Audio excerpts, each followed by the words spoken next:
Remember how great old school games were? You got games like Super Mario Bros. 3, Rocket Knight Adventures, and Super Metroid. Man, were those classics. And too bad 3D games had to come in there and fuck it up!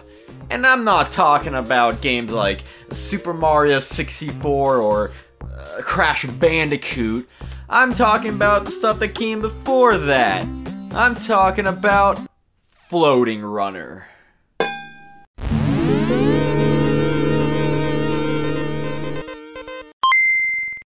Yes, believe it or not, which you should because damn it, it's the truth, Floating Runner came out before the wave of 3D games. While Super Mario 64 was released on June 23rd, 1996 in Japan, Floating Runner was released on January 19th in 1996. This makes this game the granddaddy of all the third-dimensional video games you love today.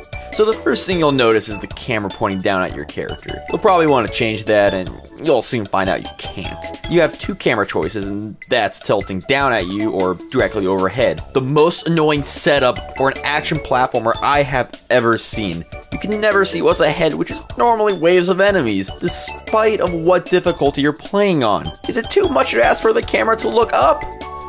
Apparently.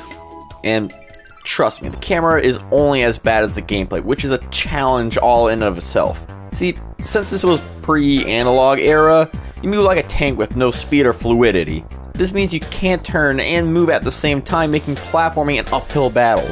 And this wouldn't be bad had the physics not been awful as well. Let me just say that floaty physics does not make for a good game design. Every jump is so particular, filled with long sessions when you constantly overshoot your target, and when you fall off of something, it usually takes forever just to get back.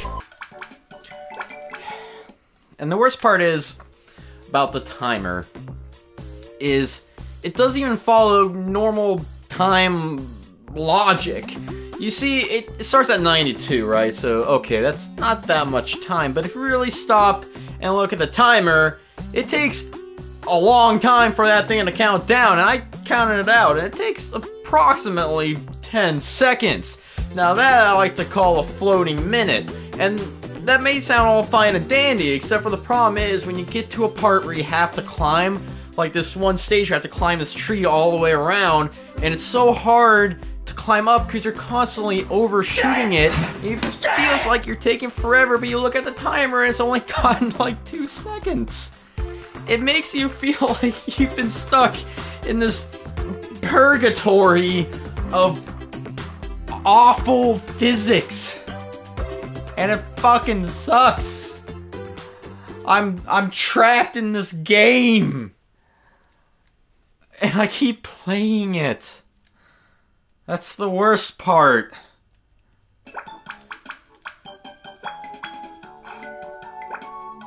This is also annoyingly amplified by the timer. The timer is not your ally. While you have unlimited continues, once the timer runs out, that's game over. No saves or level select or anything, just back from the start.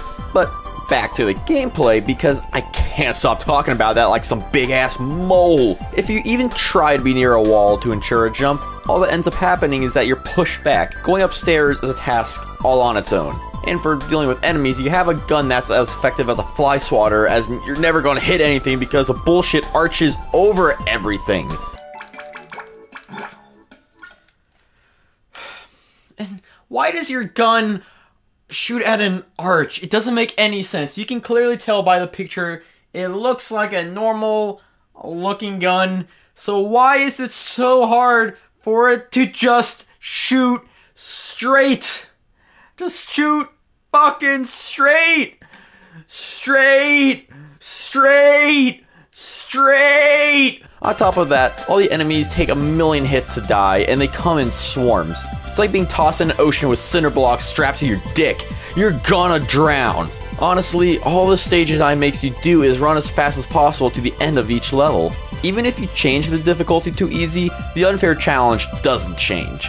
And trust me, that would be great. However, exploring the stages does help some. In some of the stages, you can find health refills, health upgrades, and more weapons like the bombs or the shield. Why you need all this junk is for the final boss, which is borderline impossible. This guy is the only boss in the entire game, befitting of the title. He'll fuck your shit up, left and right. With your camera, aiming, and movement going against you, you'll need all the support you can get, and that's still usually not enough. When you die, you lose shit slowly, making this tough boss even tougher every time you die. Trust me on this, it's bullshit, even on easy. Don't let Floating Runner fool you. From the first stage, looking decent with textures and all that, you're tricked in, thinking the rest of the game will follow suit. It doesn't. The stages are textureless and seems like a wonderland of blandness. There are no differences between the two characters, no cutscenes, and nothing to provide any context nor details around the game. Okay, so are there any positives in Floating Runner? I do have to say that the music is fairly competent. It's no Rainbow Road, but it checks out. And the open levels and randomizing functionality between the stages causes some replayability, even though I don't know why you would want to replay this game in the first place. And also, the graphics, while very blocky, could definitely have been worse than what it is. I guess when all things are said and done, Floating Runner still looks, sounds, and plays better than Bubsy 3D, and this came before it. Is Floating Runner the worst game out there in terms of early 3D platformers? Not entirely, but it's still bad. And to be fair, considering just how early this game was, it had nothing to go off of. If Bubsy 3D, a game that came out after Super Mario 64, told us anything, it's that good quality in 3D games weren't always a given. Having smooth controls or a working camera are luxuries many people tend to forget. Floating Runner reminds us that it took quite a while for video games to get where they are today, making this obscure title very important in gaming history. The first sleazy 3D game. So, Floating Runner. Do I recommend it? Fuck no, this game still sucks. I don't care what positives you have to say about it. If your shit don't stink, well ding dong dumb dick, it's still shit. What? Fuck off. Fuck off.